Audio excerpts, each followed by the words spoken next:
ជំរាបសួរសួស្តីពុកម៉ែបងប្អូនទាំងអស់គ្នាថ្ងៃនេះខ្ញុំមានលុយ5ពាន់បងប្អូនទាំងអស់គ្នាឥឡូវយើងទៅទិញម្ហូបទាំងអស់គ្នាចាំមើលថាបានអ្វីមកបងប្អូនឥឡូវយើងជិះម៉ូតូទៅហើយអានេះគឺយើងមកវិញហើយពុកម៉ែបងប្អូនទាំងអស់គ្នាឥឡូវមើលស្ដីគេនឹងដៃម៉ូតូយើងយងហ្នឹងអានេះ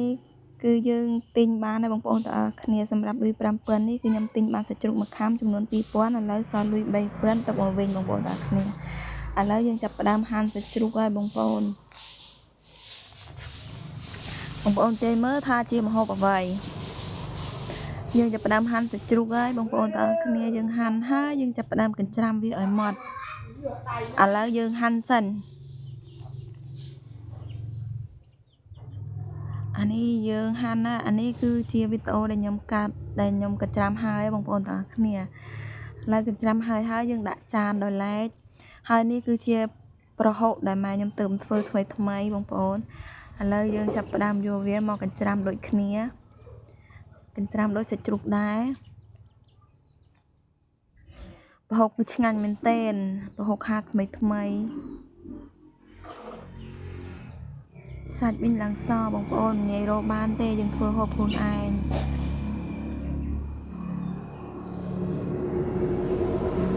អានេះគឺយើងចាប់ផ្ដើមកញ្ច្រាំវាឲ្យម៉ត់ហើយបងប្អូនទាំងអស់គ្នាច្រាំពឹបឲ្យម៉ត់ទៅអាឡើងឈ្ងុយនេះគឺយើងម៉ត់ហើយយើងដាក់ចូលជាមួយសាច់ជ្រូកបងប្អូនទាយមើលថាជាម្ហូបអី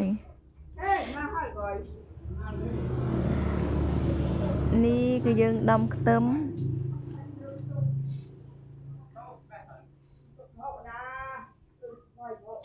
យើងដំខ្ទឹមបងប្អូន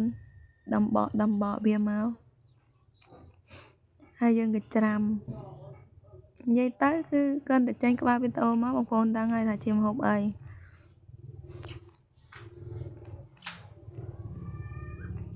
អានេះយើងចាប់ផ្ដើមកញ្ច្រាំខ្ទឹមឲ្យម៉ត់ហើយបងប្អូនដោយសារវាអត់ឃើញទេសភាពច្រើនទេបងប្អូនខ្ញុំធ្វើវីដេអូថតខ្លួនឯងហើយនេះជាគ្រឿងផ្សំយើងបងប្អូនគឺប្រហុកចំហុយយើងមានសាច់ជ្រូកកញ្ច្រាំពងទាហើយនឹងបាទុំស្ករត្នោតប៊ីចេងអានេះគឺយើងចាប់ផ្ដើមផ្សំគ្រឿងដាក់ប៊ីចេងចូល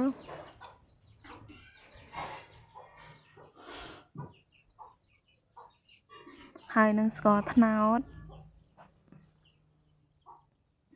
យើងដាក់តែ2មុខហ្នឹងទេបងប្អូន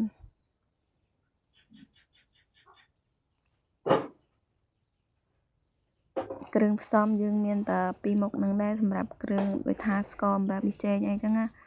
តែយើងអត់ដាក់អំបិលទេបងប្អូនដោយសារប្រហុកយើងល្មមហើយនឹងពងទាខ្ញុំដាក់ចំនួន5គ្រាប់បងប្អូន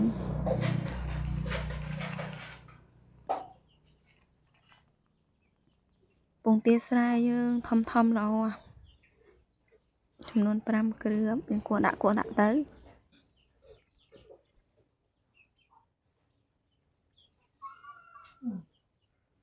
ណាបាត់អស់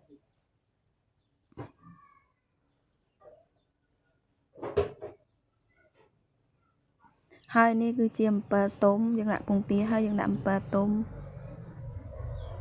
ដាក់ទាំងមូលលើបងប្អូនទាំងអស់គ្នាមិនដកគ្រឿងចាញ់ទេដាក់ទាំងមូលក៏ឆ្ងាញ់ដែរពេលយើងហូបទៅយើងឆ្កោះវាចេញហើយនឹងម្ទេសបងប្អូនកូរចូលគ្នាឲ្យសព្វទៅកូរវាឲ្យម៉ត់ឲ្យបែកចូលគ្នាជាមួយប្រហុកខ្ទឹមសាច់ជ្រូកកញ្ច្រាំហើយនឹងពងទាហើយនឹងប៉ាទុំប៊ីចេងស្ករ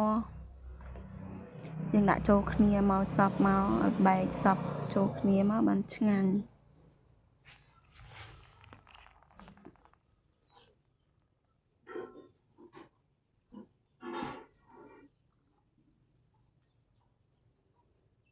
ហើយនេះបន្ទាប់ពីកូរម៉ត់ហើយបងប្អូនយើងចាក់ប្រេងឆាចូលបន្តិចដើម្បីឲ្យសាច់ប្រហុកយើងមានរសជាតិទន់ហើយនឹងឆ្ងាញ់បងប្អូនហើយវាអត់ជឿបចានទេពេលយើងចំហុយទៅហើយនេះគឺជាខ្ញុំដាក់ចំហុយហើយនេះបន្ទាប់ពីចំហុយបងប្អូនឆ្អិនហើយនេះគឺជាប្រហុកចំហុយរបស់យើង បាយបាយមានរសជាតិឆ្ងាញ់ទាំងអស់គ្នា